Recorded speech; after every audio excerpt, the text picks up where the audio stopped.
Hi friends, welcome to this channel. இன்றைக்கி நம்ம ஒரு மோஸ்ட் ஹாண்டட் பிளேஸ்னு சொல்லப்படுற ராஜஸ்தானில் இருக்கிற கோட்டையை பற்றி பார்க்க போகிறோம். இந்தியாவில் மோஸ்ட் ஹாண்டட் பிளேஸ்னு சொல்லப்படும் இந்த இடம் உண்மையிலேயே பேய்கள் சுற்றி திரியும் கோட்டையா, இல்லை வரலாறும் மனித மனதின் கற்பனையும் சேர்ந்து உருவான ஒரு பெரிய கதையா? ராஜஸ்தானின் பாலைவன நிலப்பரப்புக்குள் அமைந்துள்ள இந்த கோட்டை 16ஆம் நூற்றாண்டில் ராஜ்புத் ஆட்சியாளர் மதோ சிங் கட்டியதாக வரலாறு சொல்கிறது. அந்த காலத்தில் இது ஒரு சாதாரண கோட்டை இல்லை, முழுமையான நகரம். அரண்மனை இருந்தது, பல கோவில்கள் இருந்தது, சந்தைகள் இருந்தது, வீடுகள் இருந்தது. இசை, கலை, வர்த்தகம் எல்லாம் நடந்த ஒரு உயிர் முழங்கிய மையம். இன்று நாம் பார்க்கிறோம் உடைந்த சுவர்கள், கூரை இல்லாத மண்டபங்கள், சிதைந்த வாசல்கள், வெறிச்சோடிய தெருக்கள். ஆனால் ஒரு காலத்தில் இங்கே சிரிப்பு ஒளி இருந்திருக்கும், குதிரைகள் ஓடிய சத்தம் இருந்திருக்கும், சந்தை கூச்சல் நிறைந்ததாக இருந்திருக்கும் என்று நினைத்தாலே ஒரு விதமான வித்தியாச உணர்வு வரும். இந்த கோட்டை ஹாண்டட்னு பெயர் பெற்றதுக்கு காரணம் பிரின்சஸ் ரத்னாவதி பற்றிய ஒரு பிரபலமான புராண கதை. அந்த பிரின்சஸ் அழகுல மயங்கிய ஒரு மாந்திரீகன் அவங்கள பிளாக் மேஜிக் மூலம் கட்டுப்படுத்த முயற்சி பண்ணான். அவள் பயன்படுத்தும் பர்ஃப்யூமில் மந்திரத்தை போட்டு அவங்கள வசியப்படுத்த முயற்சி பண்ணான். ஆனால் அந்த ரகசியம் ராஜகுமாரிக்கு எப்படியோ தெரிஞ்சு போயிடுச்சு.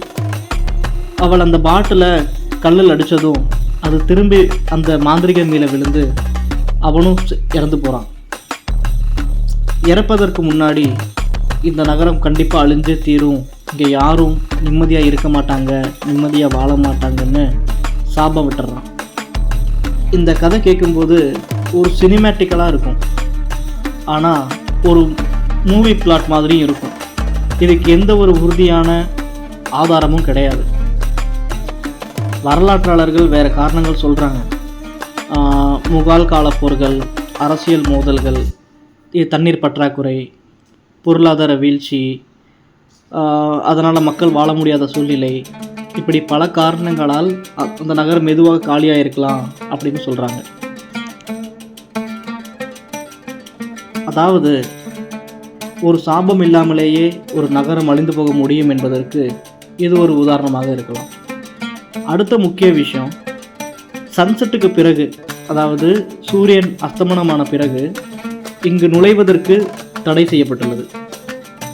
ஆர்கியாலஜிக்கல் சர்வே போர்டில் கிளியராக சன்செட்டுக்கு பிறகு யாரும் உள்ளே செல்லக்கூடாது அப்படின்னு எழுதப்பட்டிருக்கும். இதை பார்த்தவுடன் பலருக்கும் ஆட்டோமேட்டிக்காக கோஸ்ட் நினைவு தான் வரும். பேய்களால் தான் இதை பண்ணியிருப்பாங்க அப்படிங்கிற மாதிரி ஒரு தாட் வரும்.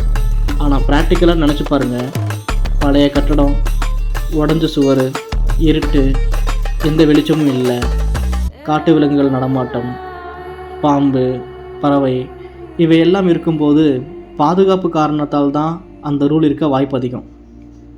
ஆனால் மனசு லாஜிக்கை கேட்காது. இருட்டும் அமைதியும் சேர்ந்தாலே பயம் உருவாகும். மாலை நேரத்தில் அந்த கோட்டைக்குள் நின்று இமேஜின் பண்ணுங்கள். சூரியன் ஆரஞ்சு நிறத்தில் மறையுது, நிழல்கள் நீளமாகுது, காற்றின் சத்தம் காலடி சத்தமாக கேட்குது, வௌவால்கள் பறக்கும் நிழல் பேய் மாதிரி தோணுது, பறவைகள் சத்தம் குறையுது, சைலன்ஸ் ஜாஸ்தியாகும்.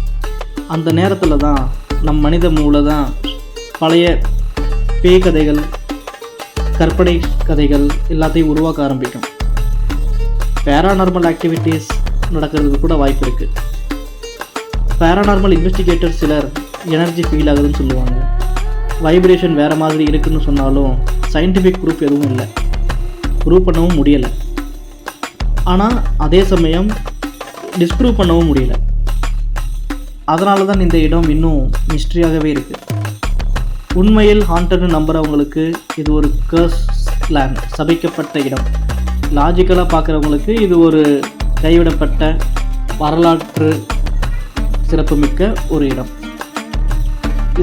ஃபியர், லெஜெண்டு, அட்மாஸ்பியர், வரலாறு, இந்த 4 விஷயங்களை சேர்த்தாலே ஒரு இடம் உலக புகழ் பெற முடியும் என்பதற்கு இதுதான் எக்ஸாம்பிள். மனிதர்கள் எப்போதும் மிஸ்ட்ரியை விரும்புவாங்க. எக்ஸ்பிளைன் பண்ண முடியாத விஷயங்கள் தான் நிறைய பேசப்படும். அதனால்தான் இந்த பங்கார் ஃபோர்ட் இன்னும் ட்ரெண்டிங்கில் இருக்குது. இந்த கோட்டைக்கு பேர் இப்போ தான் சொல்கிறேன், பங்கார் ஃபோர்ட். இன்னும் விளாகர்ஸும் யூடியூபர்ஸும் பேராநார்மல் ஹண்டர்ஸ் எல்லோரும் எக்ஸ்ப்ளோர் பண்ண வர்றாங்க. ஆனால் கடைசியில் இந்த கேள்வி உங்களுக்கே இது தோணும், உண்மையிலே இது சாபமா, இல்லை காலத்தின் தாக்கத்தால் சிதைந்த ஒரு நகரமா, பயம் நம்முள் வருதா இல்லை வெளியிலிருந்து வருதா?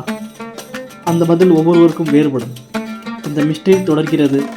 உண்மையை தேடுவது நம்ம கையில் தான். மீண்டும் அடுத்த வீடியோவில் உங்களை சந்திக்கும் வரையில் உங்களிடம் விடைபெறும்